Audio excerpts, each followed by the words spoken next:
Ambassador Chihombori, the biggest frustration from many of the Africans I speak to is not that they do not recognize that there is corruption in other parts of the world, but they do say in most cases nobody is ever held accountable. People have come from countries where they have seen the plunder of state wealth. They've seen people blatantly stealing, but there's no day they get arrested. There's no day they get sued and made to pay, either by going to prison and their wealth taken away. Yet in a place like the United States, we've seen people go to prison for even just attempting to solicit for a bribe. They never even got it, but they go to prison, 7 years, 10 years. So when African leaders are sitting in the African Union, do they discuss things like those? Like, how do we make sure we have institutions that can truly hold people accountable, including those of us in power? I can honestly tell you the decision to make this year the anti-corruption year, it took all that into consideration. Mm-hmm.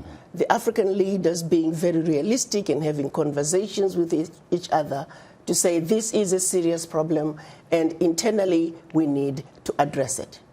That is being done. So are they discussing things like, how do you make sure you create an institution that it cannot be influenced by the executive, for example, that cannot be intimidated by the powerful and mighty in government? I mean, because without that, then this theme, this year is all just a slogan.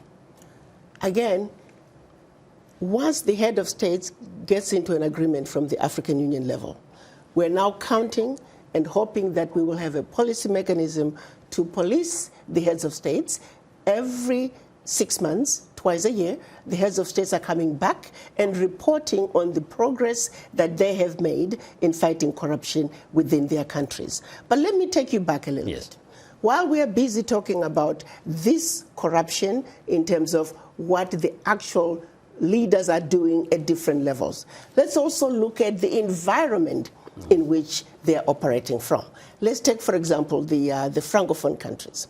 When you look at the limitations which were set up by them signing the Pact for the Continuation of Colonization back in 1958, when you look at the fact that none of these countries print their own money, and they're not allowed to, none of these countries, over 40%, almost 50% of their food is coming from outside. The countries, the contracts, private and public, in those countries, the French companies have first right of refusal. When you look at the fact that their own mineral assets, the oil discovered, yet to be discovered, the minerals discovered and yet to be discovered, France has the first right of refusal in order to sell those resources.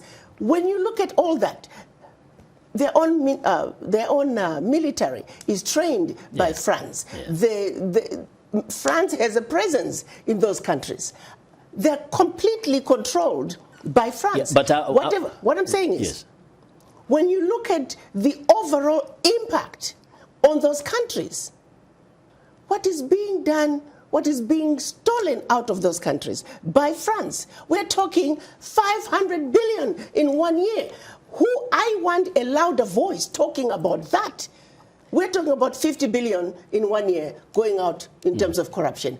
I'm also saying I want the loudest voices to talk about the 500 billion. But let me finish. Yes, ma'am. Because if this 500 was to stay in the continent, maybe we will have enough money to do more for the people. The Francophone countries are being left with about 15% of their reserves. There are those, though, who have more money. I'm saying, we're saying those have more money. Yeah. It's a case of who's got the larger crumb. Yeah, let me finish. Yes, who's got the larger crumb of the crumbs under the table? Yeah. That's all I'm trying to say. So we are busy fighting. No, because this is a very important issue for me. And we need to understand it as Africans for what it is. We are busy fighting over who got the larger crumb of the crumbs under the table. I am saying we should also take the bigger fight, which says I want the filet mignon on the table, I want the champagne and caviar on the table. Yes, the president got the larger crumb of the crumbs under the table. But let's take the conversation where it also needs to be and give that conversation the weight that it deserves. That's all I'm saying. How about this as an example of a country where actually everybody could have a filet mignon on the table? I'm talking about Equatorial Guinea, which has the highest GDP per capita of any African country. Just 20 years ago, it was a poor country. It discovered oil and suddenly became a very wealthy country. Only 1 million citizens of that country. But the country's people are very poor. They are very poor except for the president and the family of the president. The son of that country's president was actually prosecuted in the United States for money laundering. The children of some of these people have billions of dollars. They have wealth that is invested in other countries. So how are you going to tell these people that their problem is because of France when actually they can see the children of their presidents gallivanting around the globe and enjoying the wealth of the nation, of the oil money? Okay.